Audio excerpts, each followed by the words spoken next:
Bungie has just done their reveal on how Armor 2.0 is going to be working in Shadowkeep. It's not really that far off from how I thought it was going to work based on some images that we saw in the Vidoc, but we're going to cover everything that you need to know.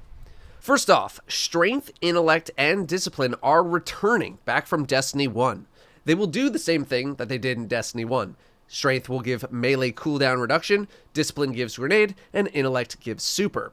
Each one of these, along with mobility, recovery, and resilience, goes up to a maximum of 100, with them broken up into 10 tiers.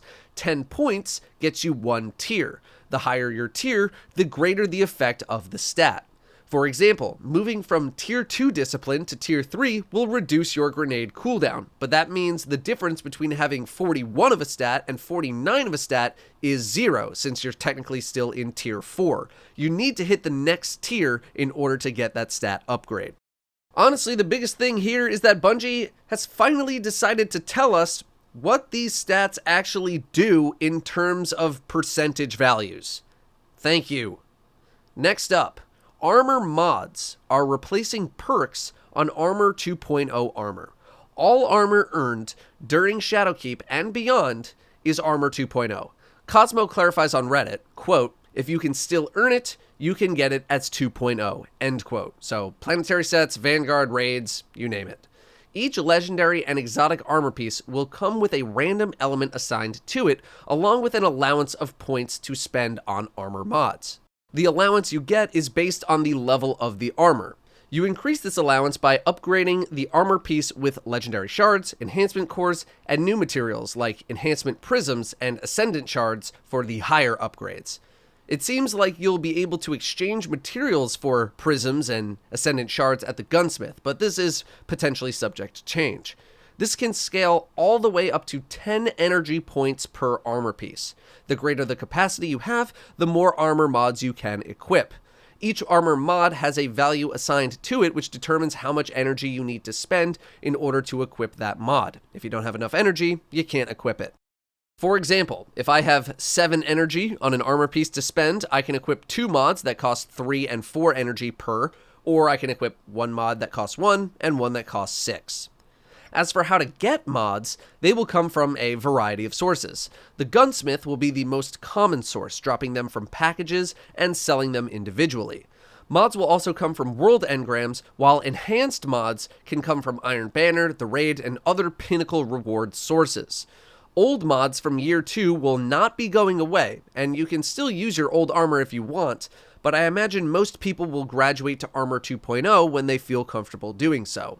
If and when that time comes, you can dismantle your old mods for components and use those components to buy new 2.0 mods, which are permanently unlocked. Mods will not be consumed upon use. You just need to unlock the mod, and you can swap it as many times as you want for 500 Glimmer.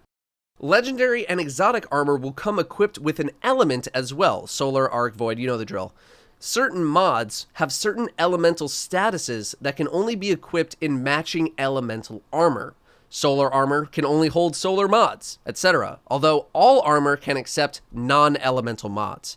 Non-elemental mods include stuff like stat mods like strength or recovery, along with major and boss resist mods, plus any other ones that we might not know about. Void mods seem to include grenade launchers, hand cannons, scout rifles, sidearms, and snipers. Solar mods seem to include auto rifles, fusions, linear fusions, submachine guns, and rockets. And arc mods seem to include machine guns, bows, pulse rifles, shotguns, and swords. All of this is subject to change, and there are some things not mentioned here, but for the most part, this is how it seems it'll work.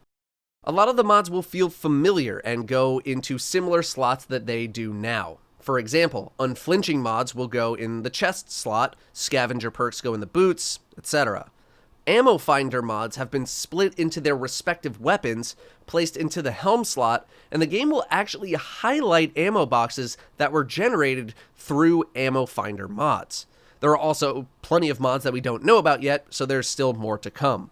Fully Masterworking an armor piece will give you +2 stats to everything in addition to 10 energy. So Masterworking is actually a little bit important now. Upgrade materials like enhancement cores will drop from more sources. Universal ornaments are only for legendary armor pieces. Exotics will retain their appearance on your character and cannot be changed unless you have the respective exotic armor ornament. Armor pieces now have an appearance tab that you'll use to adjust the look of your armor. DMG on Reddit says, quote, Year 1 Crucible and Vanguard armor will be available at Shadowkeep launch to earn from their respective vendors. The ornaments you earned in Year 1 will also be available to apply, end quote. This is the first we've heard of non-Eververse armor ornaments returning to Destiny in the current year in some way. He also said that Faction Rally and Trials gear will not be available as 2.0 armor, since those activities are not in the game. Some more minor changes we saw were the following. The Glimmer cap has been increased to 250,000, and the level 50 icon next to your name has been replaced by your current class. We also have this bit of information related to leveling up in Destiny. Normally, pre-Shadowkeep, you would get a bright engram after level 50 after leveling up. Bungie has not said if you still get a bright engram after leveling up in Shadowkeep, but new information shows that, quote, power grows as you gain XP and is applied to all guardians on your account. It resets with each new seasonal artifact, end quote. You can see this character has a +1 bonus to their power. More on this is going to be explained soon. Exotics claimed from the Collection tab after Shadowkeep will come in a 2.0 variant, but will still come with a fixed role. Next, with regards to the Sandbox, it seems that Void subclasses were getting some adjustments. An example was given with the Hunter bottom tree on Night Stalker, aka Quiver. The subclass was given more synergy with its grenade and melee, where using one can better recharge the other. Quiver itself was also given a buff. As for Titans, Weapons of Light is back on Ward of Dawn itself, giving a 33% damage buff, lasting for 15 seconds, refreshing every single time you enter the ward. Those were the only notes on specific Sandbox changes that we got. So, thoughts. Overall, not too surprising given what we saw from the Vidoc, but that doesn't mean I don't like it. I like being able to customize my armor set. I like that stats are back. I like that stats are actually explained in the game. Currently, if I want to run different loadouts, I need tons of armor sets that accommodate the weapons that I want to use. You know, grenade launcher loadout, sniper loadout, PvP shotgun loadout. I got a lot of armor, like too much.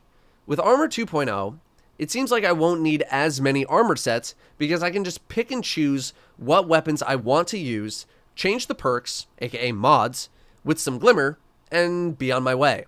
It sounds like I'll just need 3 or 4 of every armor piece, 3 helms, 3 gloves, and so on, for every conceivable loadout.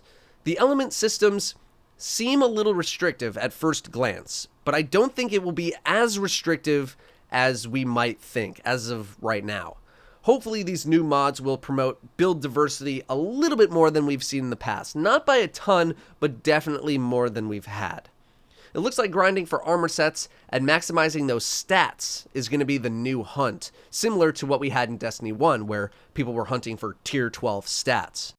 I think the only thing that really threw me was Weapons of Light. For those not in the loop, if you didn't play Destiny 1, Weapons of Light in Destiny 1 is a buff that increases your damage and refreshes every time you step into the ward. My first reaction to seeing Weapons of Light was this.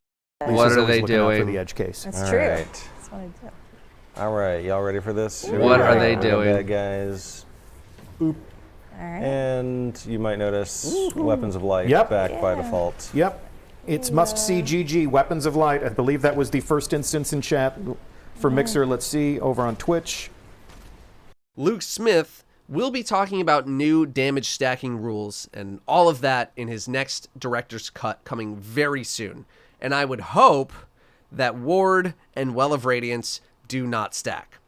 I don't think there's a chance that it'll stack, and it would be really dumb if they did, considering stuff like Empowering Rift and the Empowered buff do not stack on Warlock, plus all the things Luke mentioned in his first director's cut related to damage.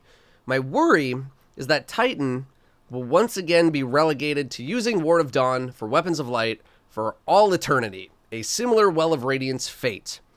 We need more information before coming to any conclusions, but it does worry me a little bit. I don't really want to be a Ward of Dawn bot after being a melting point bot for who knows how long.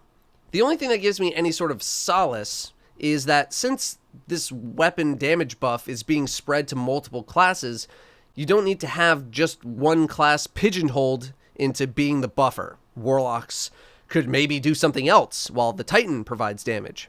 Again, we need way more information on how damage stacking and all of that will work before coming to any conclusions.